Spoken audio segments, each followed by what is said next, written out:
अस्सलाम वालेकुम, hope you doing well. This is Husna Mubashar advocate और आज हम डिस्कस करेंगे the second magazine of the equity which is most important repeated questions for the law students. और इसकी हाइडिंग है equity acts in personam. Preface इसका देख लें। The Latin term of this magazine is equitis agit in personam, which means that the equity acts against the person. Courts of equity described as courts of conscience, यानी इसका मतलब है कि equity जो है वो पर्सन के ख़िलाफ़ नज़रिया रखती है और कोर्ट्स ऑफ इक्विटी डिस्क्राइब बयान करता है, उसको मुमासला दी जाती है कोर्ट्स ऑफ कॉन्शियस से, ज़मीर की कोर्ट से। These operate primarily in personam. The only remedy originally available to a party at law was in damages. यानी अगर हम लॉ की बात करें तो आपके पास कौन सी रेमेडी होती है? मुआवजे की शक्ल में, यानी डैमेजेस की शक्ल में रेमेडी होती है। But at equity the wrong doer was compelled to do actually.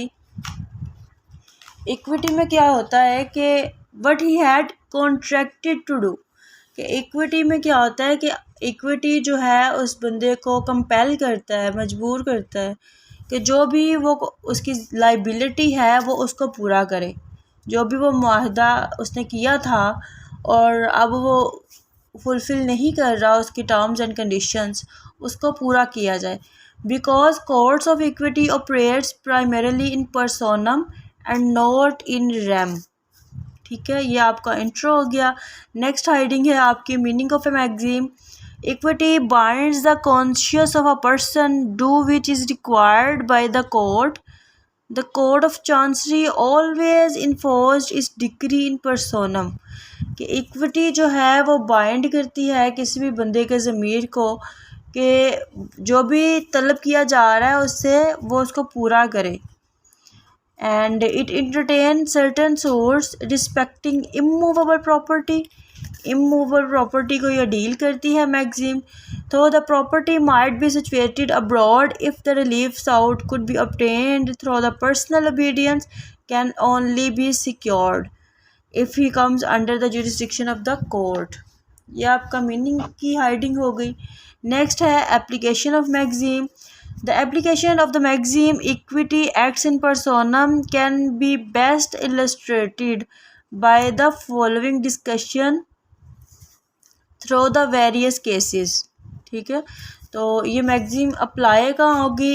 Next इसकी हाइडिंग्स हैं। Methods of enforcing judgment, court of equity. The court of chancery did not interfere with the property of the defendant. It could mark an order against the defendant, and if he failed to comply with the order, he could be punished for the disobedience by the attachment of the property of the defendant. यानी जो chancery court है वो मुदाखलत करती है property के हवाले से defendant की। ठीक है, और इसमें ऑर्डर जो है डिफेंडेंट के ख़िलाफ़ दिया जा सकता है, और अगर वो नाकाम है उस ऑर्डर को कंप्लाई करने में यानी मानने में, तो उसको सज़ा दी जाती है for disobedience. It issues orders against the defendant personally and made him act accordingly. Personally उस बंदे को जो है वो डायरेक्ट किया जाता है बाय द कोर्ट कि वो जो है इसके लिए इसको पर्सनली जो है वो इस पे एक्ट करे, इस पर अमल करे। नेक्स्ट हाइडिंग है आपकी common law courts. The judgment could be enforced by one of the ordinary writ of execution, कि जजमेंट जो है उसको इन्फोर्स करवाया जा सकता है अमल दरामद करवा के रिट पर। The plaintiff was not put forcibly in possession of the property to which he was entitled according to the judgment, कि जो मुद्दई है उसको इन पोजेशन में प्रॉपर्टी के जो है वो इंटाइटल किया जाता है according to the judgment against the will of the defendant, the जो कि है कौन है? द जजमेंट डेप्टर है। नेक्स्ट है equitable remedies. Next heading note कर लीजिए, इक्विटेबल रेमेडीज है। The court grants the equitable remedies in the personam, then equitable remedies are not granted in rem. This maxim has its application over whole concept of the equality. यानी इस ये मैगजीम जो है वो आपकी बराबरी की सतह पर बेस करती है, ठीक है। नेक्स्ट आपका ये जो हेडिंग है वो है restriction of contract. The court can grant the restriction of the contract when it is likely to infringe the rights of the any of the party। Court जो है रेस्ट्रिक्शन के लिए जो है आपको कहती है, डायरेक्ट करती है जब लोगों के राइट्स जो हैं वो इन्फ्रिंज होते हैं, वो जब्त होते हैं। Hence under such maxim the restriction of the contract can be obtained. Next heading है आपकी rectification of instruments. whenever any mistake arises in the instrument, it can be rectified by the order of the court. Hence, by rectifying the instrument, the court grants the equitable relief which falls within the maxim equity acts in personam।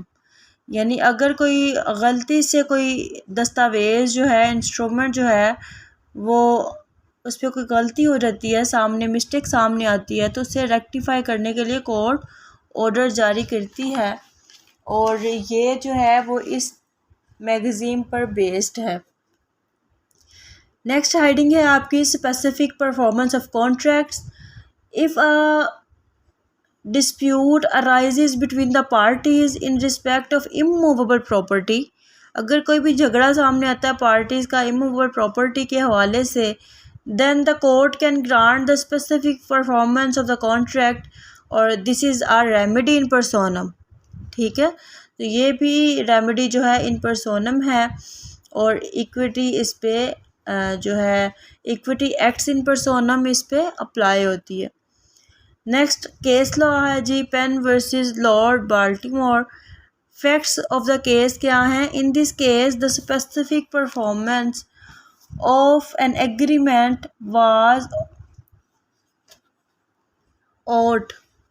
The agreement was entered into between the parties for settling the boundaries of land situated in America, then a British colony.